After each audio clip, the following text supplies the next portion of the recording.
Okay, hello, hello, hello. I am having trouble getting on Facebook for this live for some reason. So I'm going to try it again and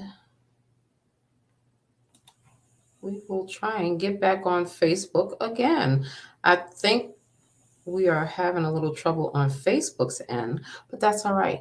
We're on YouTube right now, and I'm going to stream to Instagram. So give me a minute and I will do it. I hope everyone had a good Thanksgiving, and I hope that today has been a good day. We are going to be discussing um, seasonal affective disorder. Okay. Let's check this potential to stream.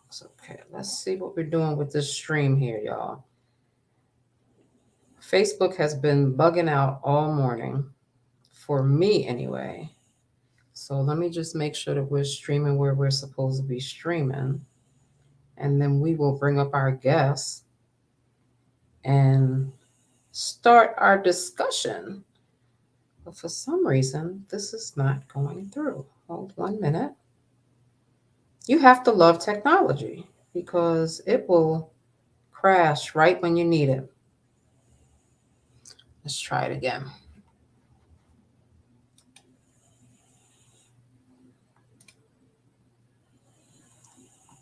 Hi, Tawanda. Hi, Kimberly. Thank you for tuning in over at YouTube. We are going to try and get it over on Facebook and see what's going on here. So you might continue to Facebook. About to do a stream on Facebook.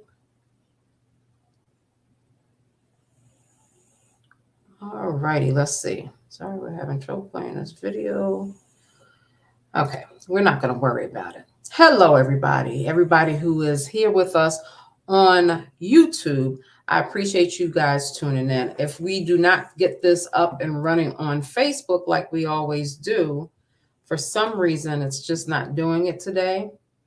Um, we will replay it and put it back on Facebook and YouTube and Instagram so that you all can see it. But I'm glad you all are here. Today, we are going to be talking about seasonal affective disorder, or SAD. And before we go into the actual activity of discussing this with Lupus Warrior, let's go through our disclaimer first, okay? Because you guys know me. I have to do the disclaimer so that nobody takes our advice as medical advice. So the information and our answers provided during Lupus and Color videos and live events are not meant to be used as a substitute for professional medical advice. Information provided may differ from your physician's advice. The information provided and presented is for educational purposes only to support attendees in the quest to learn more about a most silent disease.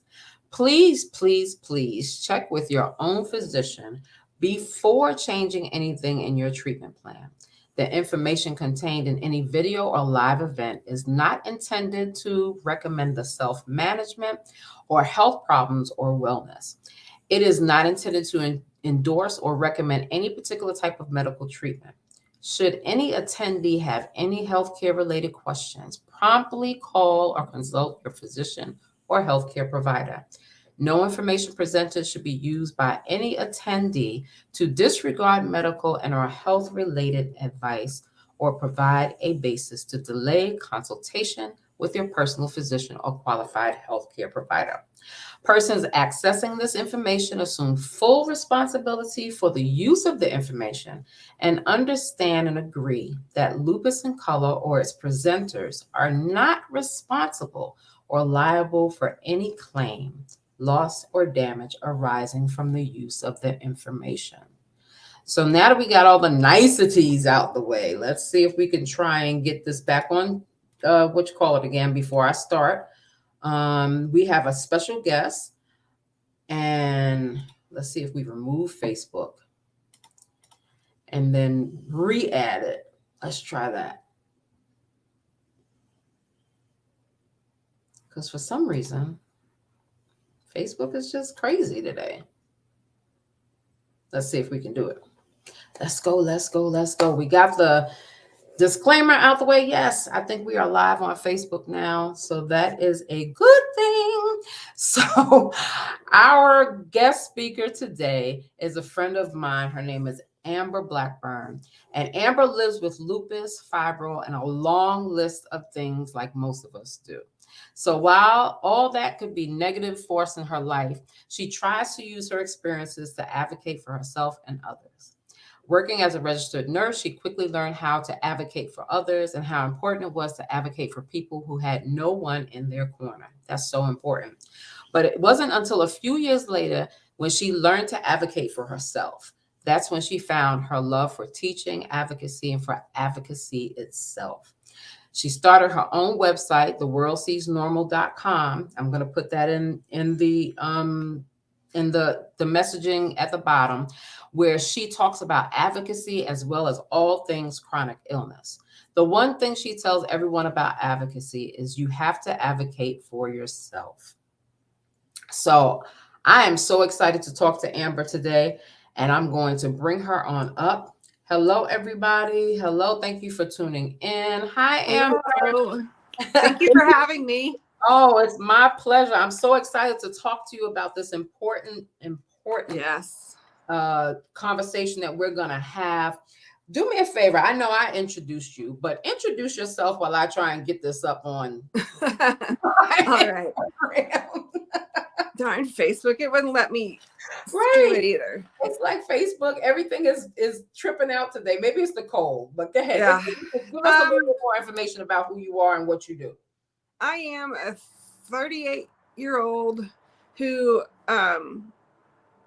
living with lupus, like my bio said, and a long list of other things: endo, interstitial cystitis, insomnia, all the things.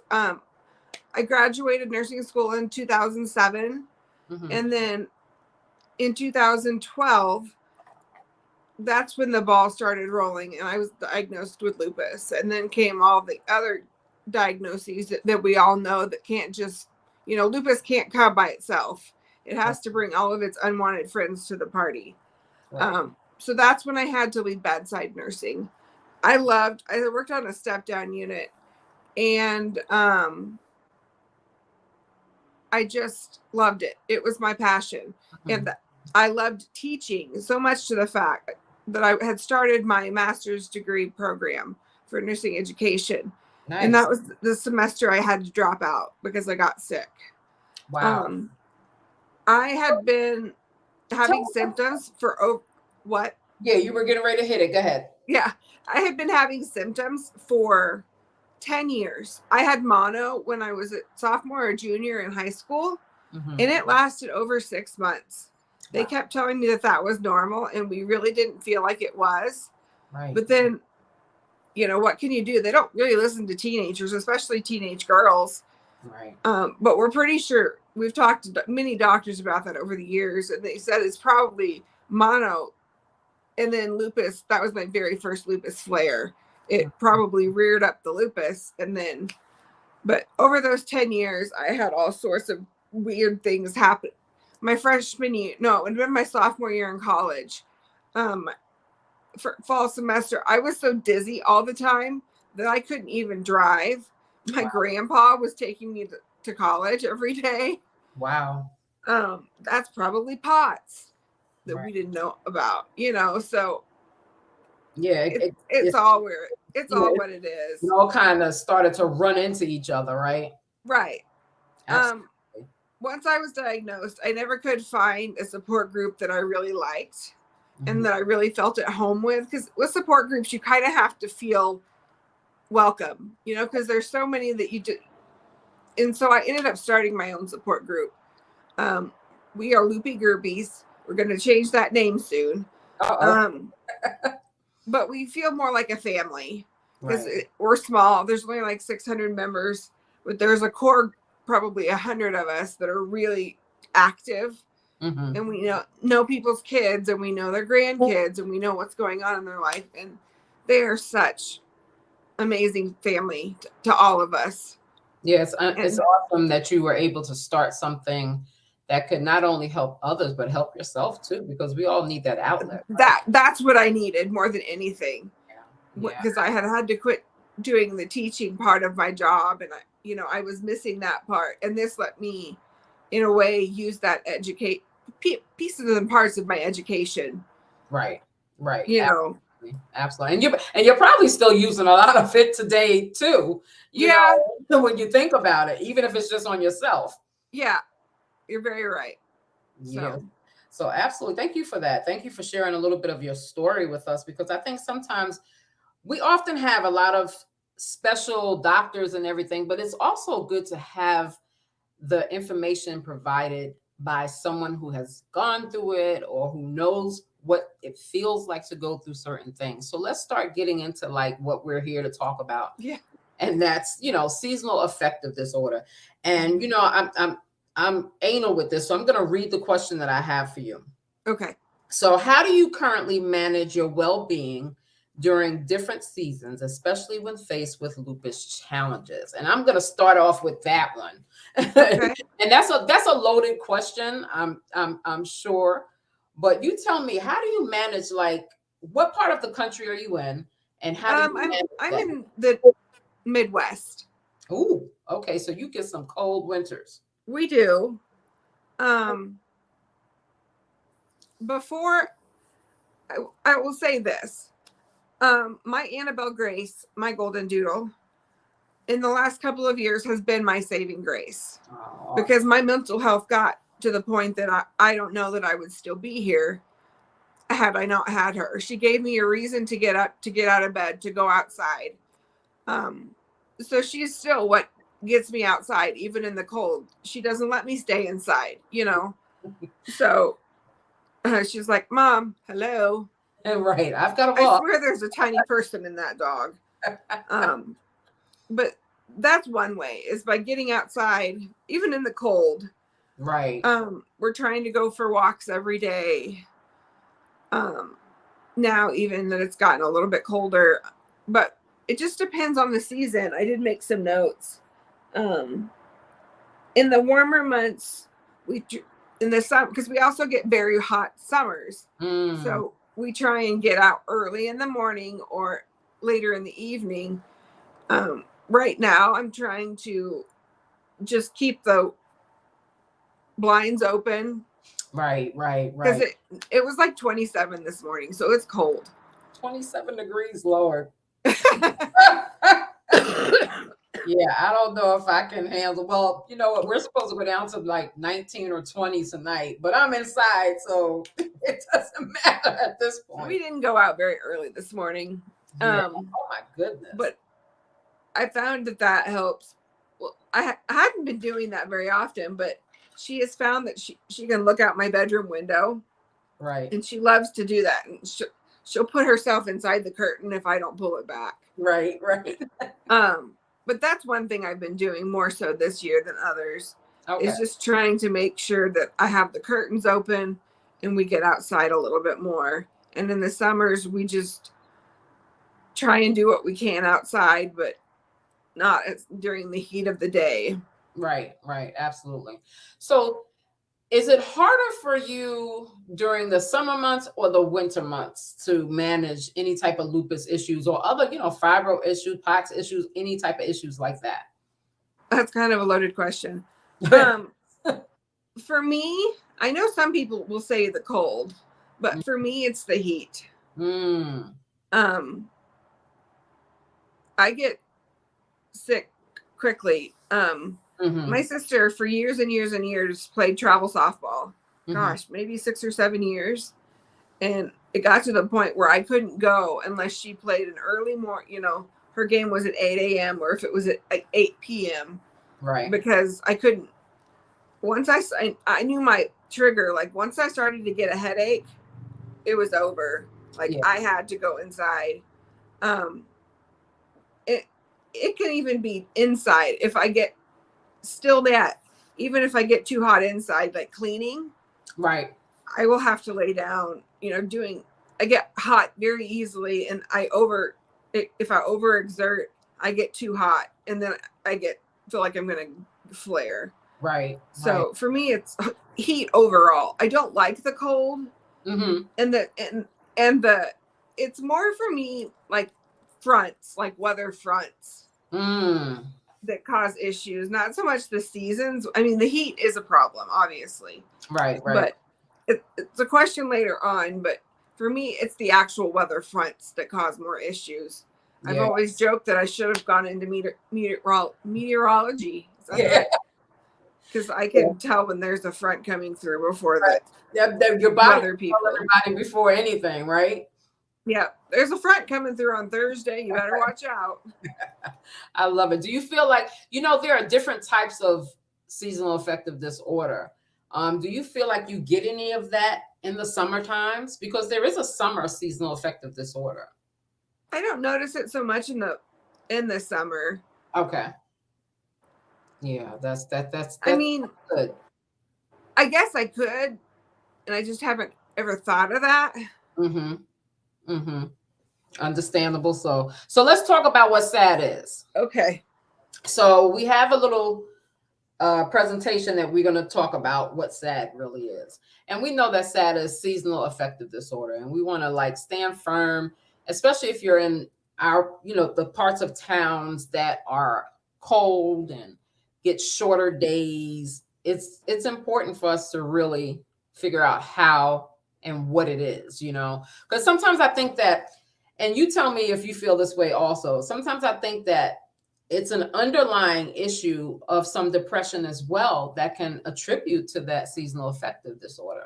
What do you think? I think that's true for some people, but I have relatives who get it bad, but I don't think there's necessarily any underlying.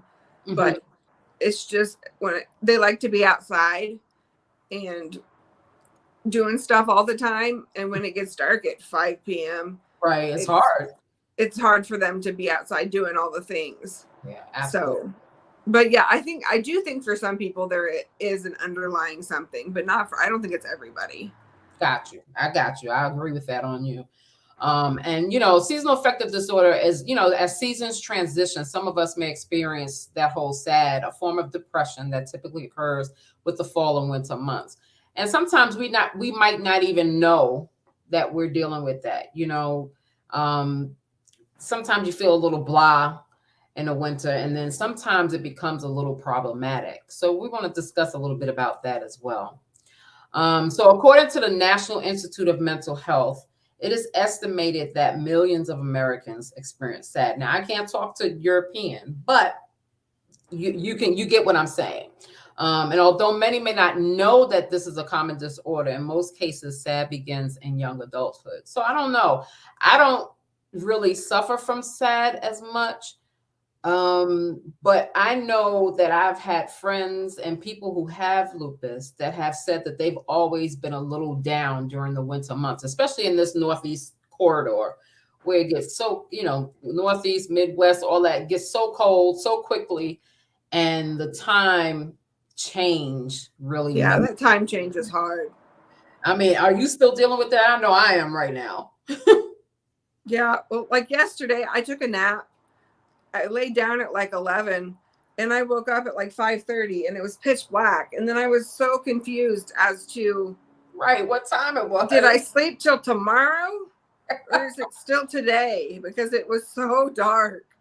Right. And I so agree with you on that, because not only are you confused mentally, but your body is probably confused as well.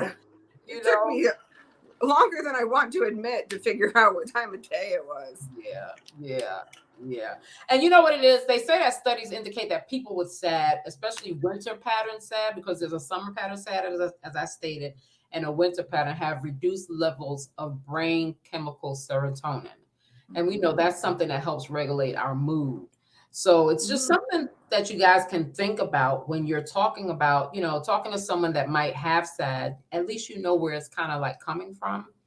Vitamin D deficiency may exacerbate these problems, especially with winter pattern SAD, because we're not out as much. Like you said, people like to be out. I know my husband is one of them that likes to be outside, loves the sun.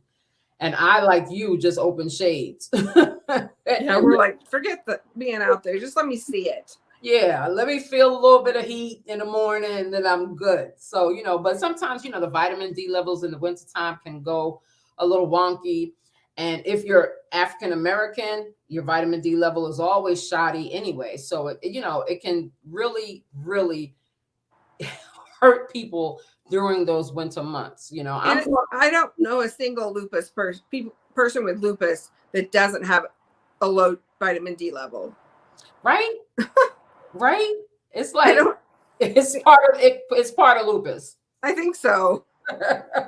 I would hope sometimes that it's not part of lupus, but the reality is I think that a lot of the medications also that we use have that effect on our body as well, because we're using one medication to help one thing and then it depletes another, and that can be rough. What do you think? I've always attributed it to the fact that we can't go outside. Right. Because a lot of your vitamin D is gotten from the sun, because we don't eat a lot of vitamin D rich foods. Right. I hadn't thought about the way you said it though. That probably is part of it. Yeah. Yeah. Because you just have to, like you said, and we'll talk about that a little bit later with how the coping skills work. But if we're not eating the correct foods, sometimes it can have that effect on us as well. So that's really an important point. I'm going back and forth from YouTube and Facebook to Instagram since we finally got on there. So people are definitely interested in this conversation. So that's important. So according to the Lupus Foundation of America, multiple studies have shown people with lupus are more likely to experience depression and anxiety. And I have to tell you, it's not something that's constant for me, but you can fall into a depression and definitely anxiety, especially like health anxiety. Do you ever have to deal with that? What do you think? Oh, I think that's very true. But for us, my family, anxiety runs deep. Yeah. On one side. So it's just going to happen for us. But I don't think that mine is so much health related.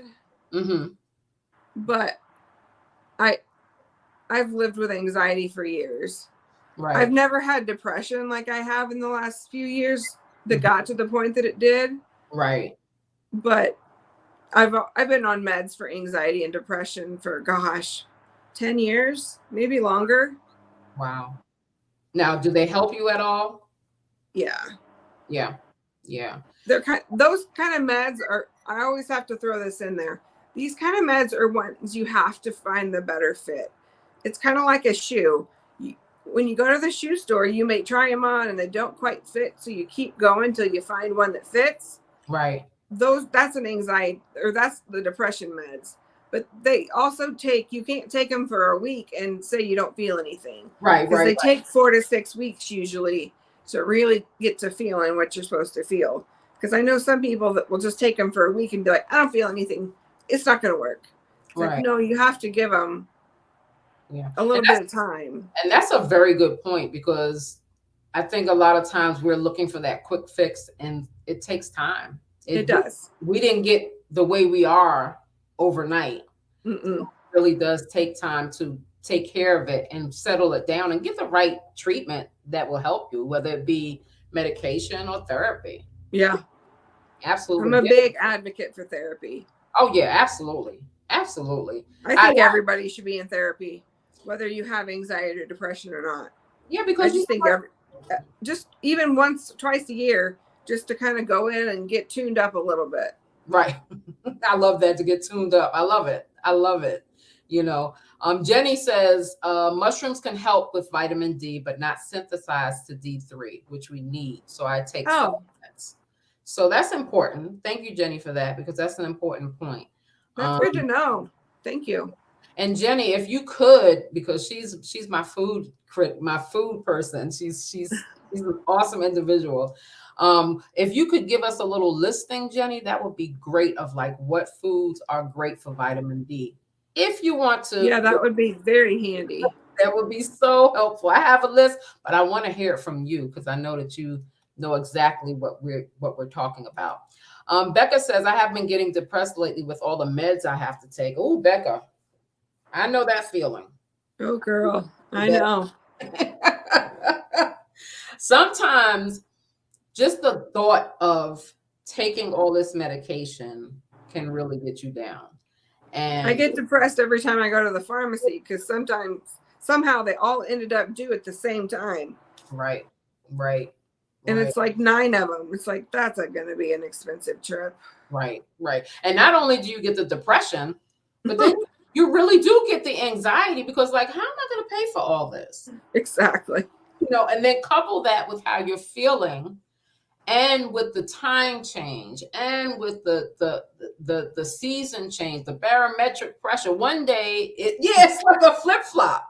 It's like one day it was 60 degrees here, and the next day it's 20 degrees. Yeah. We need somewhere in between, and that can really, really get you depressed. I'm just going to read some of these for sure comments because they're really good. Tawanda, hey Tawanda. She said that analogy about the shoe store is so true about medications for depression and anxiety. I agree. Because you have to find what fits you.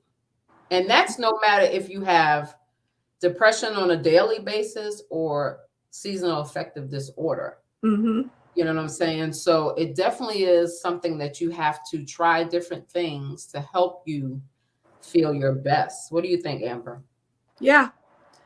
It's definitely something you're just going to have to try.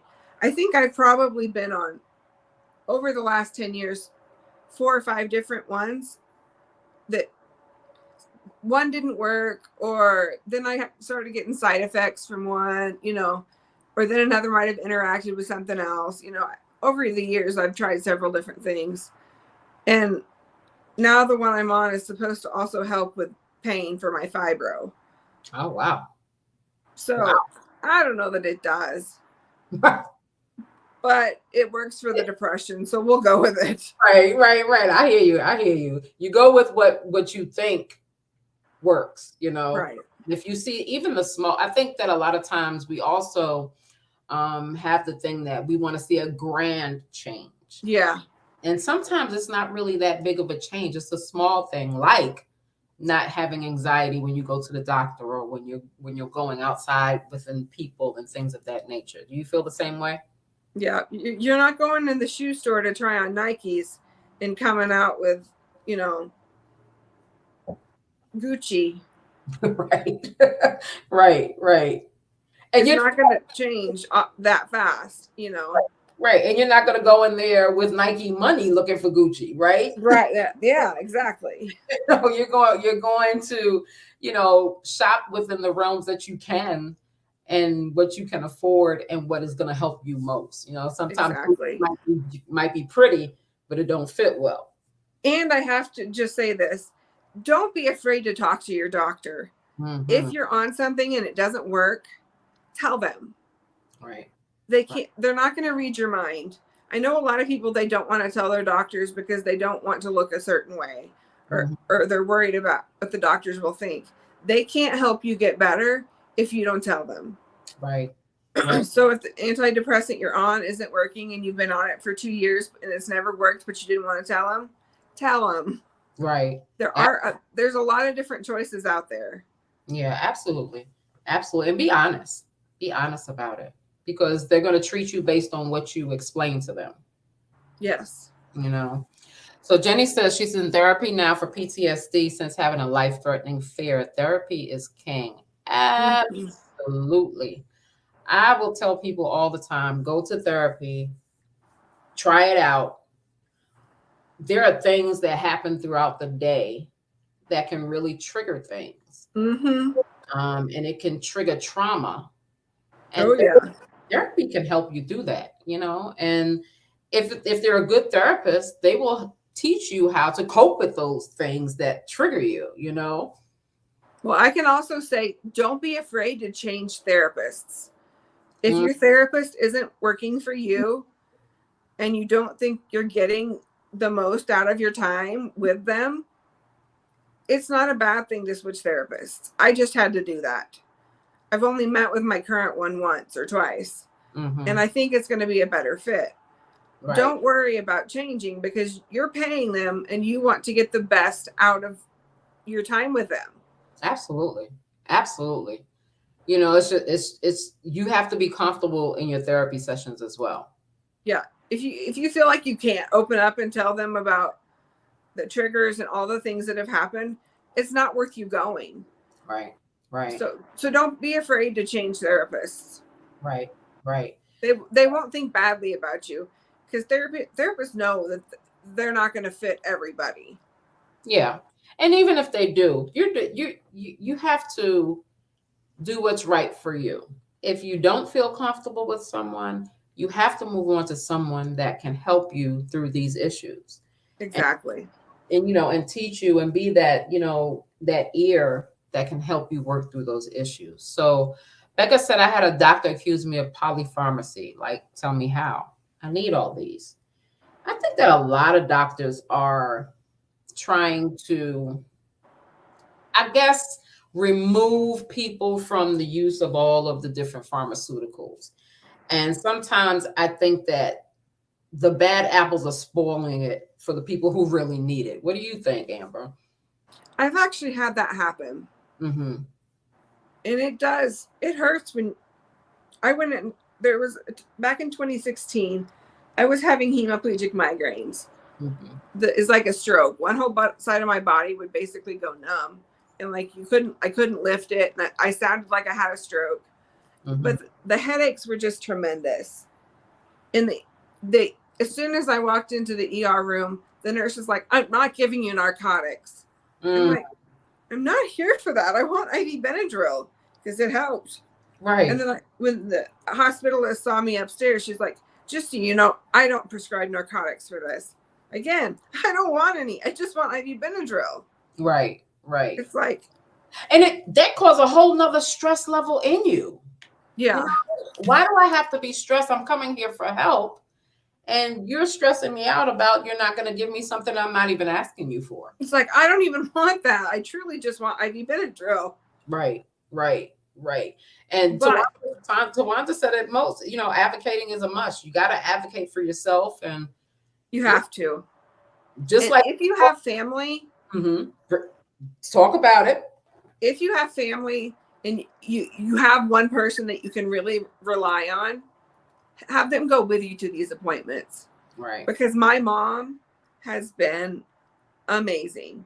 Right. She got to the point where she had to take intermittent FMLA when I was that sick in 2016 because she had to go everywhere with me. And she has just been a total, anytime I needed anything, she could give you, when I saw the doctor, what they said. I mean, she fought hard for me. Yeah. One time I thought she was going to take out one of my doctors, but that's a different story. But it's also a good thing because the doctor knows when mom comes around, there's no playing around. Don't play around with what's going on with Amber. You know what I mean? Yeah. Well, that was the day that she said, just take her to the ER. And I went to the ER and they sent me home. And we went back to her. And she's like, well, go to the ER. And mom was like, nah, do something for her. And that's important. That's an important point that if you don't feel that you're able to advocate for yourself all the time, which we're not, you know, because that pain is just too unbearable that you can't even think straight. Bring somebody with you that can advocate for you and can help you and understand what's going on with you. I mean, even if it's not a family member, if it's a friend, a coworker, just somebody that you can trust. Right. Exactly. Letitia, just find somebody. Letitia said, I finally went to the doctor and addressed that I have ADHD at 40. And so thankful that I did. She was so scared, but you need to tell doctors what you think, not just leave it all in your head. That's true. I know a lot of people are doing that nowadays because they weren't around our age because they weren't it wasn't addressed in school. It wasn't a thing to have addressed in school at our age. And so I know a lot of people are now finally being diagnosed.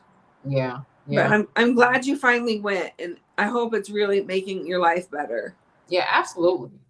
Because you know what? Sometimes things are hidden behind certain things, And until we learn to advocate for ourselves and let those doctors know, I need this help, it's no way that they're going to know to be able to treat us for it. Absolutely. Exactly. Absolutely. So we are talking about different things that's all over the place. yeah, it always happens. I don't even care anymore.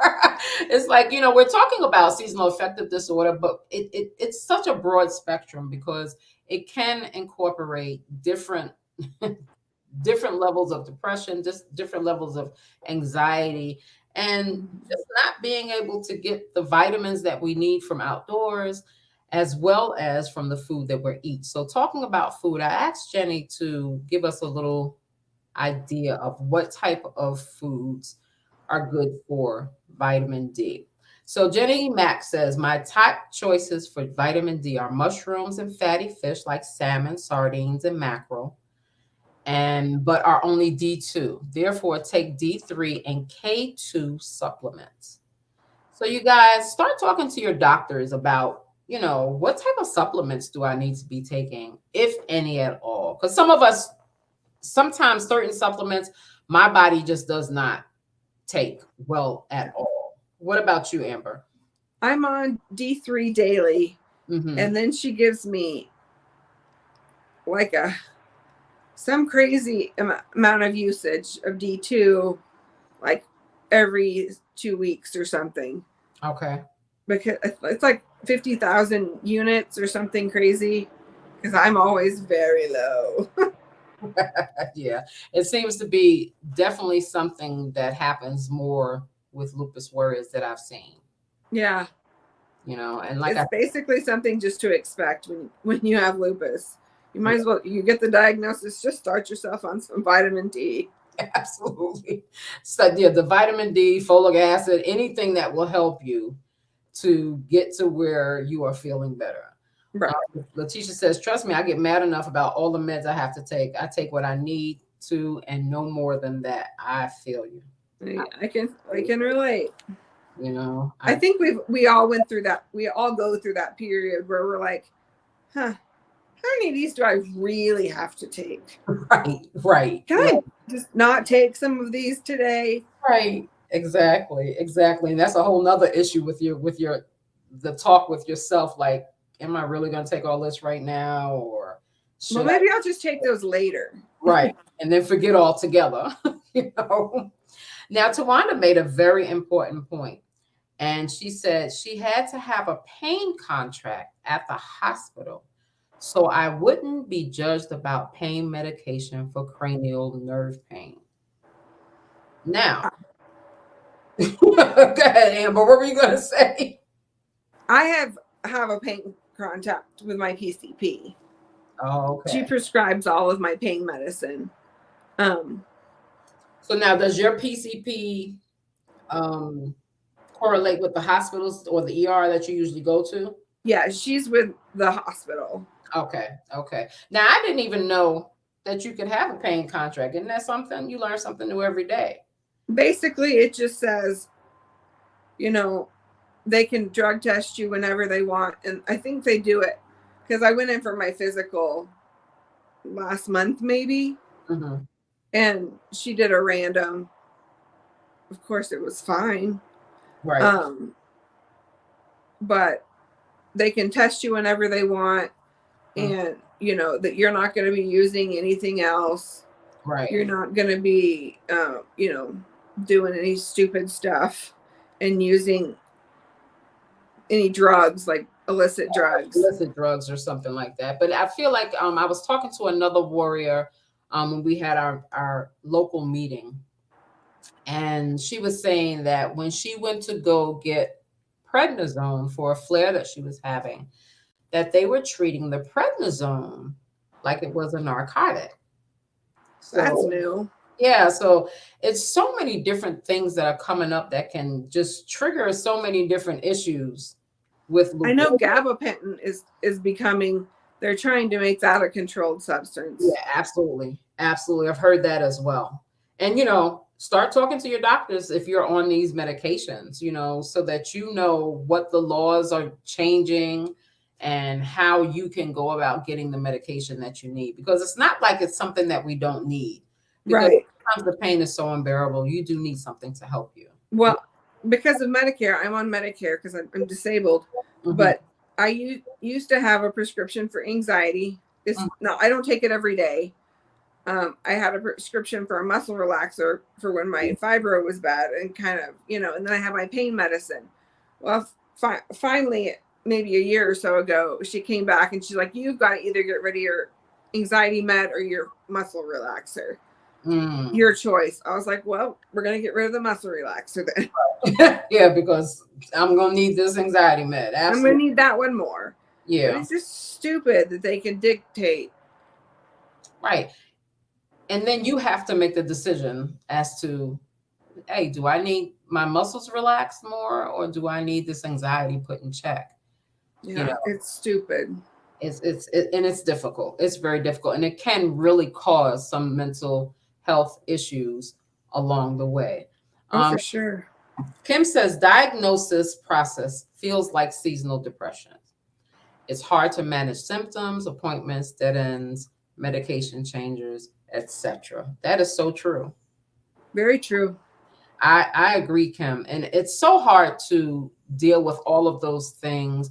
But it goes back to what Amber was saying. Find someone that you can trust to help you through those things, so that that depression doesn't get too bad on you, and that you're able to at least function to some degree with some help. So absolutely, that's a good point. That's a good point. My mom made me get my dog. You probably needed her. Because she knew I was so depressed. Yeah. That I didn't do something, that I wouldn't be here anymore. She's like, we're going to get you a dog. Let's get a dog. Wow. And now she's, I love her to death. For chasing her for half an hour trying to get her to go to kennel tonight, that may not be quite my favorite person. Right. But pet therapy is real. Pet therapy. She's just been the best thing ever. Yeah.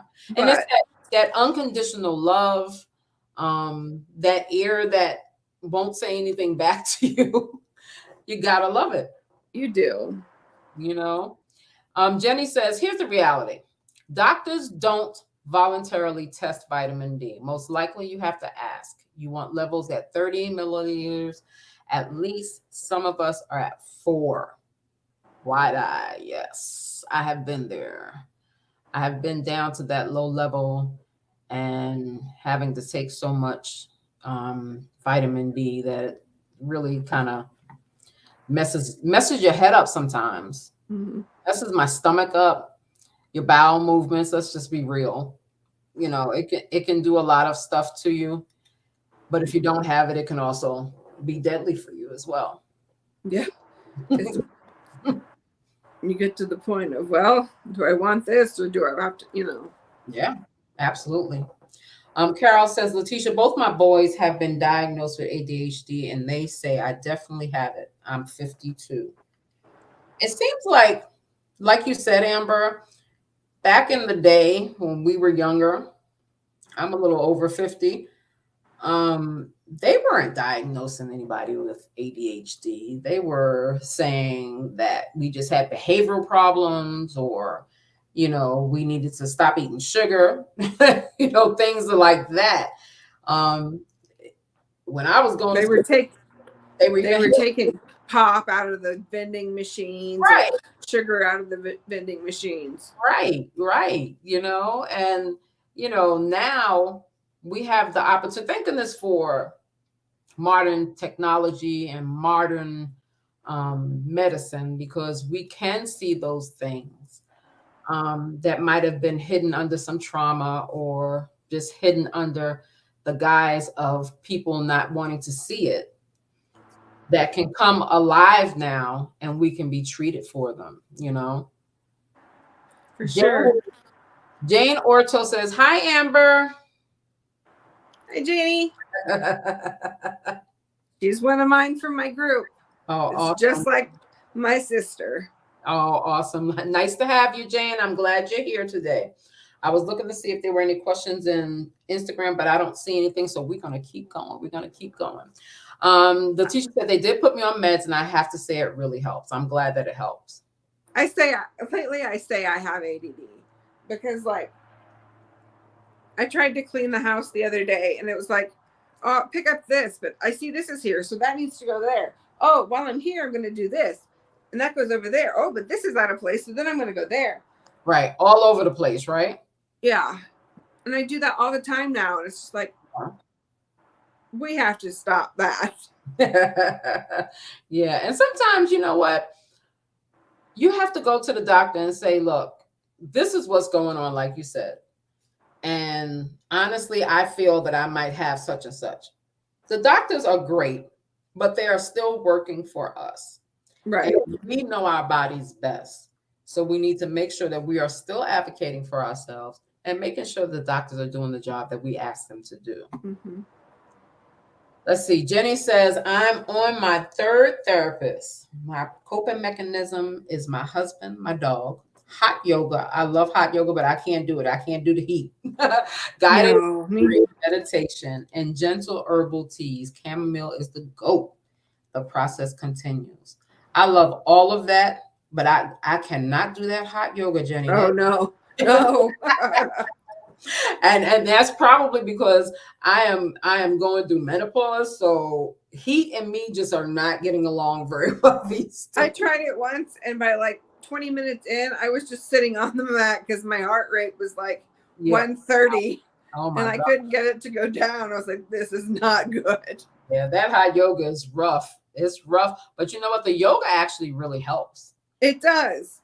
It really does. I like yoga, but not when it's 120 or whatever in the room. I know that's right. So let's go right into the coping skills that we need. And some of those coping skills are like setting realistic goals. Yeah. And breaking down your task into manageable chunks and accomplishing and recognizing that you accomplished those small goals. So it can give you a sense of achievement and, improve just your overall outlook. So as we set those realistic goals, how do you feel that helps you when you set the goal for yourself in dealing with like any type of anxiety or even some type of seasonal affective disorder? I'm a list maker. Okay, good. So at the beginning of the week, I write down every tiny minuscule thing that I need to get done. Mm-hmm. I break everything up. Like I don't say clean kitchen. It's like do dishes, wipe down counters, sweep the floor, clean that, clean the cooktop. So I have each individual task. Yeah. That way I feel more accomplished. Right. Absolutely. Like I got more done. Absolutely. And that makes me feel better about my day because it's like, oh, look, I got more done rather than just say clean kitchen. And it's like, that's all you did. So that way, when I have all of these things checked off, I feel like I did more. Right. And that's important. My mother used to say, how do you eat an elephant? One bite at a time. And I say this all the time. You take it step by step, moment by moment. If you have to, you take it nanosecond by nanosecond. So setting those goals like you just talked about that are very specific can really help and really help you just get into a mind frame of, okay, I did it. And that's a good thing. Choices Now TV says it can be overwhelming with all of the meds. Absolutely. Absolutely. Right. All of the meds that we're taking can really mess with everything in our body. That's a sure statement. Yeah. So it's important for us to, really find the coping skills, Mm-hmm.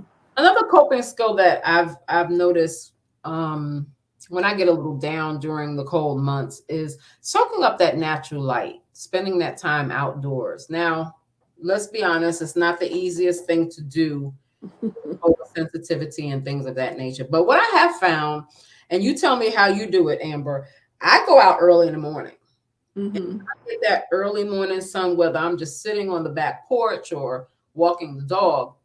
I try to do that in the morning so the sun is not at its highest, but I can still get that little short walk in and get that that fresh air and that sun. How about you? I know you said you go out in the morning as well. Well, especially in the summer we do. To beat the heat. I like to sit out on the balcony. I don't have any furniture out there because I'm afraid little Miss would like launch herself off. And we live on the 4th floor, so that would be detrimental. So I will sometimes just go out. I don't have direct sunlight because I'm facing the north, but sometimes summer or winter or whatever, I will just go sit out there for a few minutes just to like do some breath work and things like that, just to kind of take a moment. But I'm outside at least 2 or 3 times a day with Miss Chris because obviously she has to potty. Yeah, of course. How old is she again? She just turned 2. Oh, she's still fairly young. My little puppy is 15. She's a nut job, but well, and a good dog. I don't know if it was a bad thing or a good thing, but I puppy pad trained her. Oh, okay. And so she can go in the house on the days where my lupus is just like totally flaring. You know how it goes, and like you can't move. Right. So she does have the option to go on her pads. Yeah. I don't know if that was a good thing or not, but she has the option. Right. But and I'm on a new weight loss journey. And so I'm trying to walk like a mile-ish a day. Good. It may be in short chunks, but I'm trying. Long as you do it, and that goes to what Tawanda just said too, is being in this depressive state, every accomplishment counts. Because it's quite different right now. And that is the truth. Every little bit counts. Every step counts. Every movement counts. Everything that you do that has gone beyond that depressive state can help you. Very true. I do want to say something before I forget. We were talking about getting the sunlight. In case you don't know, they do make lights just so you can get your light for seasonal people. Right. Because I have a couple of family members that have them, and you just sit in front of them. Yeah. And it imitates being out in the sun. Right. And just a caution though, if you have photosensitivity like I do, that doesn't work well. Yeah, it's not going to work for you. It might be a little difficult to do that. But definitely, if you can handle it, I'm sure little spurts of that as well can be helpful. And Jenny says, I've been walking outside to the local park, and I take my shoes off barefoot to earth ground. It works wonders on my mood. Yes. And yes again, I am a big proponent of earthing and grounding. I do it often. I even do the yoga outside in my bare feet. So that definitely makes a difference, and it does bring your mood up. So I try to ground, but like I said, living in an apartment, you gotta watch where you pick the ground. Absolutely, because you might pick something else up. Right. With it. So another coping skill for that whole the SAD or any type of depression really is prioritizing your self-care and taking care of yourself physically and mentally, and most importantly, getting enough sleep. Because sometimes I think that we give sleep a little bad, bad act, but we really need sleep. We need to make sure that our circadian level is correct, and we need to make sure that we are doing what's good for us. You know, it's just like when you go on a plane, they tell you to put the mask on you first. So taking care of yourself and prioritizing that self-care is definitely something that is important. How do you prioritize self-care, Amber? I love a good bath. Ooh, yeah. I have some little battery operated candles.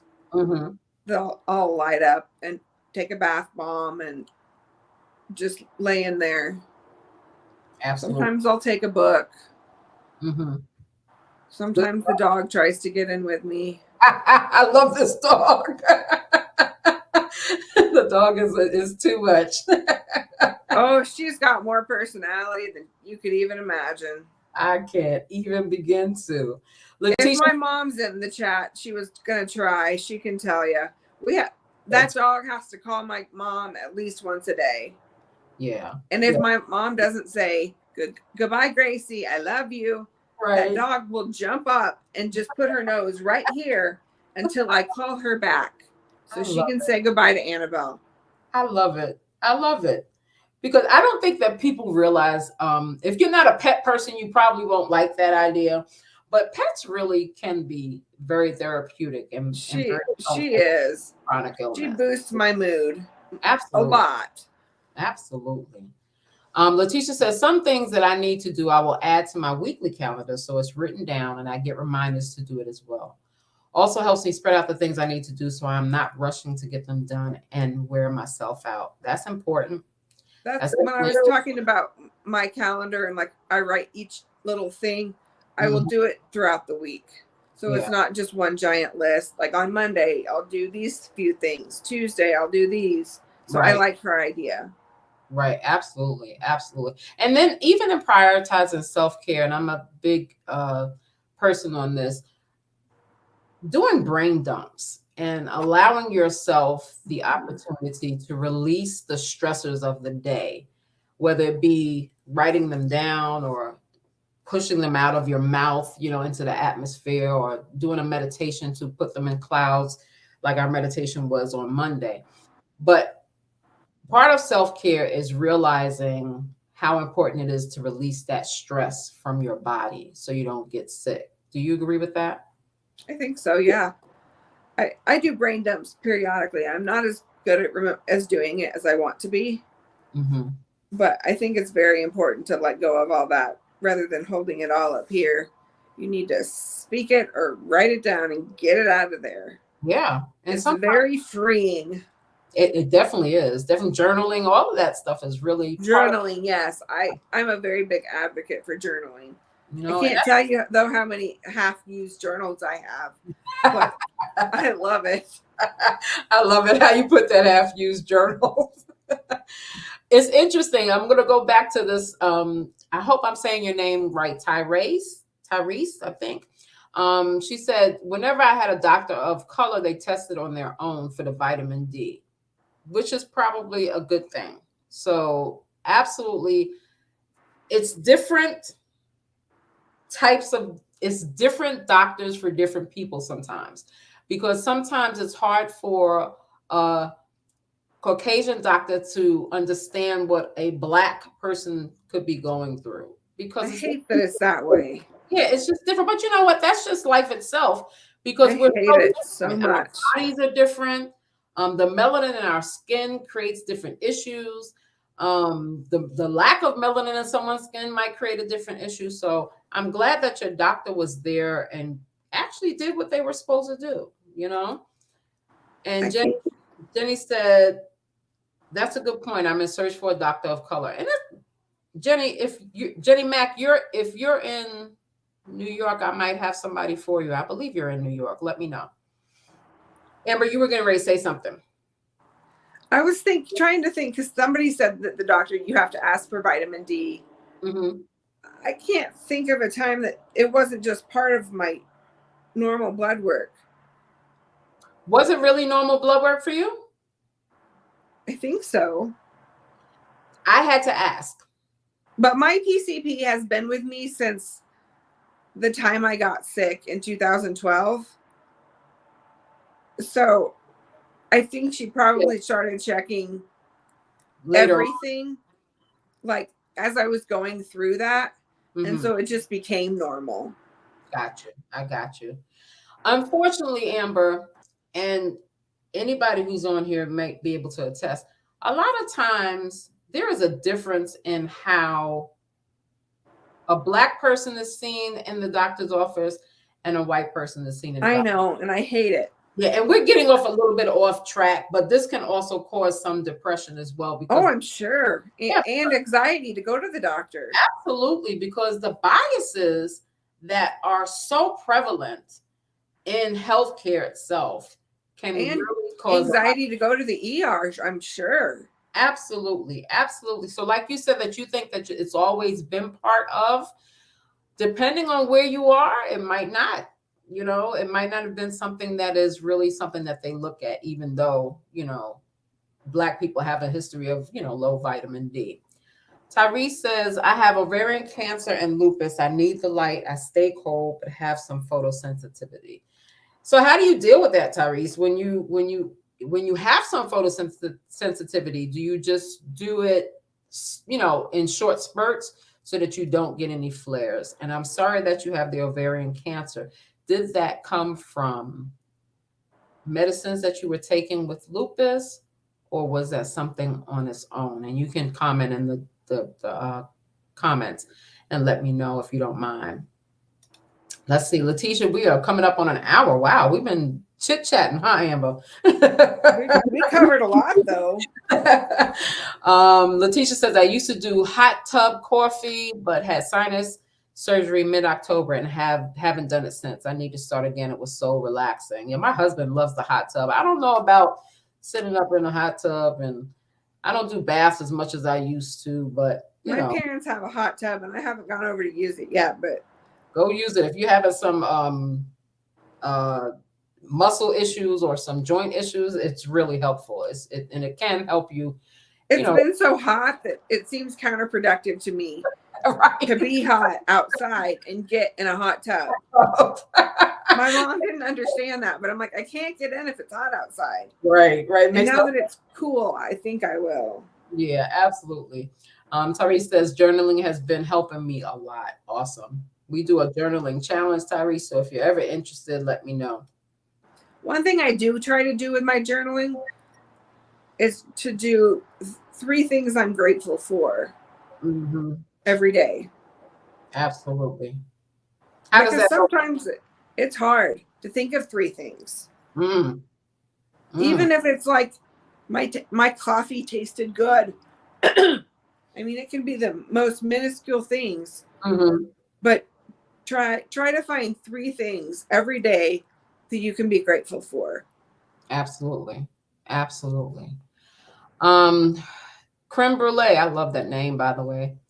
She said, oh, wow, thinking about polypharmacy with the specialty pharmacists and the regular and the mail order. So many of us are probably in that boat. Absolutely. Sometimes I feel like I'd rather go in and get my stuff than get it from the pharmacy that comes through the mail or whatever have you. We're going to try to get through all these comments, guys. Like I said, we're coming up on an hour now. Go ahead. I'm not. We're going to try. Where to go?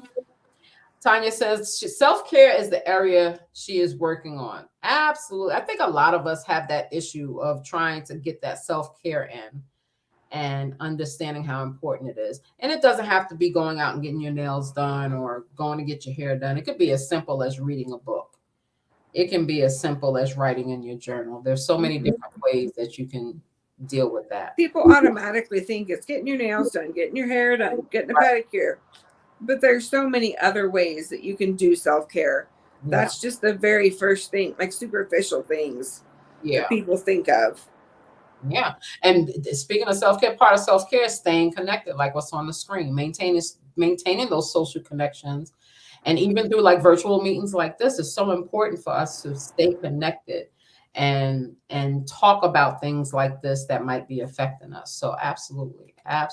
Letitia says, my one time I used to do, oh, we did that one already. Sorry, let's go back. Let's see. Seek support. And then I'm going to get to your comment, Kim, because that's an important comment. Seek support. If you are feeling down, if you are feeling depressed, if you feel like you have some seasonal affective disorder, remember it's okay to seek professional help. We talked about it earlier. Therapy is so important. And if it's not a specific therapist that you can go to, find a minister or a counselor that can help you. So it can help you all throughout the season. You know what I'm saying? Not even just for seasonal affective disorder, but for depression, for anxiety, for all of that, any type of trauma. You know, I was at the dentist the other day And I'm having like a lot of problems with my teeth because I'm on methotrexate and things like that. And I felt like unseen and unheard. And that kind of pushed some trauma back up in me, being a young kid, getting fillings in my mouth without Novocaine, and with therapy, you can work all those things out. So don't be afraid to get those professional help and things of that nature. And like I said, even if you don't have trauma or a history of anything, I think everybody should go to, 2 or 3 times a year just to let it out. Yeah. It's so important. Kim says there's also a big difference how males and females are treated by doctors. This is that's a huge statistic on how poorly women are treated. Oh my goodness. So even males that might have lupus, like they're not even believed.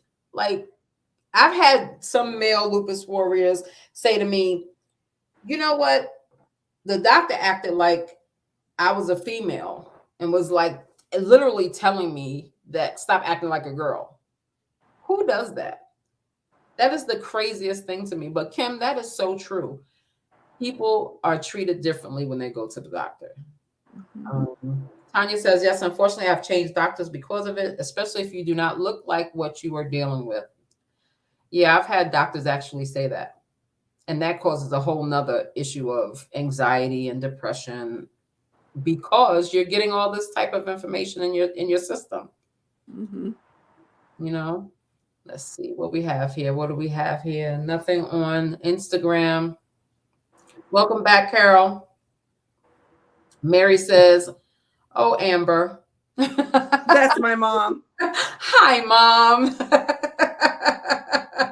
Thank you for showing up. I know Amber loves you. I love it. I love it when moms come on. Carol says, my dad uses his hot tub without heating it up in the summer. Oh, then it's like that's a little cool pool, right? A little baby pool. A tiny pool. Yeah. Let's see. We have another question, and then we're going to take a couple of more, and then we're going to start wrapping it up after I ask you one more question.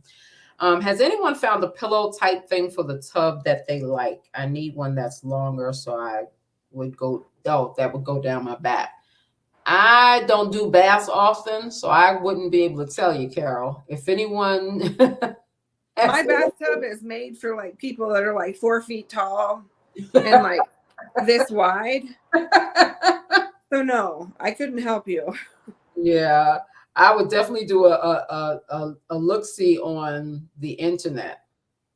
I'm sure there's something on Amazon. I'm sure. Carol says also that after last week, I'm definitely going to find a therapist. Unfortunately, around here, it takes months to get in with someone. That's another thing. It's a year wait. My therapist wanted me to see whichever one it is that prescribes medicine. I get them backwards. Anyway, she wanted me to see the one that gives medication to see if I was on the right medication. Like the next day, I got an email saying there are none in the system that are taking patients. Sorry. Excuse me? That's your answer? There's nobody taking patients? That's okay? And that's been a problem for some time now, that there are not enough therapists out there to help. And especially if you're looking in certain rural areas, you can't even get to the doctor. You know what I'm saying? So it's definitely difficult. But what's good is that there are therapists that are online that you can go to. I've heard of the White Flag app is really, really good. Oh, okay. So you guys hear that? White Flag app? It's not necessarily connecting you to a therapist, but it's connecting you to an anonymous person. All you know is their name, and you can talk openly about whatever it is that's bothering you. Right. Which is important. Definitely. One thing I do want to say while we're talking about that, if you ever feel like you're going to harm yourself, please call 988. It's the emergency number for unaliving yourself. I don't know if I can say the other word. Thank you. But please reach out to somebody. Reach out to, anybody that could help. But please reach out to at least to 988. They can walk you through it. They can get you to somewhere that somebody will help you. Absolutely. You are loved, and your life is much more important than whatever got you to that point. And that's an important point. Thank you for sharing that part, because that's very important. That's what we want to do. We want to make sure that people have the correct information and the information that can help them the best. Thank you for sharing that. Letitia says, I just want to say a big thank you to both of you. I found Amber in her group not long after I was diagnosed with lupus. I was struggling at that point. I'm so thankful for you and your group. Both of these groups having a community of people who understand is something I'm so thankful for. Absolutely, Letitia. And we're thankful for you. We're definitely thankful for you. Thank you, guys. Thank you. Thank you. I have just one more question for you, Amber. Oh, dear. Where are you going? If you could give lupus warriors just 3 pieces of advice about dealing with depression and anxiety and any type of seasonal affective disorder, what would those 3 pieces of advice be? You gave us one of them with if you're feeling really out of touch and you're feeling like you can't deal with the things anymore, to dial that number and get the help that you need. What other advice do you want to give? Get outside. Go for a drive. Even if you're totally broke and have no money, have a little bit of gas and just go for a drive. All right. Even if it's just in a circle, but get outside and just leave your house. Mm-hmm. Because when I was so depressed, it was just me in this 4 walls staring at the same apartment for so many months. That was part of it. Yeah. Or go for a walk. Just get out of your home. Absolutely. Walk around the block. Go somewhere. And if people are calling and texting, just answer them. Mm-hmm. They're worried about you. They want to talk to you. Even if you don't want to talk to somebody, at least answer them. Right. Right. Because they're probably realizing that something's wrong and it might help. Mm-hmm. And also, maybe 4 pieces. Reach out to somebody that you trust. Mm-hmm. And let them know where you're at and what's going on. And just talk. Sometimes talking about it is what you need more than anything. Yeah, you're right. Because sometimes you just need a listening ear. You don't, and if you don't want help, you just want to talk, just say at the beginning of the conversation, look, I don't really want any answers to any of this. I just want to talk about it. Right. Right. That way they understand and they don't try to help. They understand that you just want a listening ear. Right. Right. Awesome. Awesome. Thank you so much, Amber. What tips would you give? What tips would I give? Probably the same. I'm real big on movement. I'm a former athlete, so I believe that movement makes a world of difference in your life. So walking, working out, whatever you can do to move, even if you're moving clothes from the bed to the floor, or you're taking the dog for a walk, movement is my number one go-to to get those endorphins in my body and change my mood. So that goes with your going outside. Mm-hmm. I'm a big journaler. If you can journal your feelings, you are releasing. Just get them out of your head. Right. However you can. I don't care how you do it. Whether you write it down. Like I said, I do brain dumps every night. I will write things that have stressed me out and I have burned it. And just that little bit of activity really makes a difference in how you sleep and how you wake the next morning. So movement, journaling, and my last thing is meditation. it is so important to be able to find a space with inside yourself that can help you deal with everything outside of you, if that makes sense. Meditation for me is just a look inward so that I can deal with what's going on outside. So, movement, journaling, meditation dramatically changes my mood. You can try it. One last thing that I do suggest people do, coloring. Mm. It's the it's a reason why your parents always say, go get you a coloring book. It's something about coloring and making art out of something and just the movement of the pen to the paper or the crayon to the paper that can really change your whole mood and change your whole outlook. So those are my And four. there are so many fun adult coloring books. There are. And we actually have a coloring book that I'll put out there later on for lupus warriors. So we definitely find different ways to cope with whatever is going on in your head because it's important. It's It important. is. So Amber, tell us, how can people reach out to you? You can find me on Instagram, Facebook, Twitter, X, whatever. I don't really do much there. Right. Anything, basically on any platform as World Sees Normal without the. And then my blog is theworldseesnormal.com. All right. And it's undergoing a revamp, but it's still there. It will just look prettier in a few months. I understand. And if you're looking for a lupus support group, we are Loopy Groupies with a new name to come shortly. There's a couple others with that name. We're around 600 members. Okay. That's how to find us. Awesome. Thank you so much for your time. I want to be respectful of your time. We have been on here for an hour and 18 minutes, probably just an hour because 18 minutes was trying to get back on Facebook. Right. But I want to thank you. Is there anything else you want to give us before we let you go? I think that's it.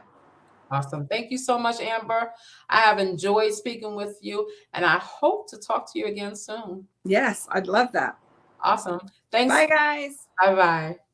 Awesome. Thank you, everybody, for tuning in. We so appreciate you tuning in and talking with us about seasonal affective disorder and depression and how to cope with all of that. So I appreciate you all tuning in. Make sure you share the live and make sure that you come back and see us again soon.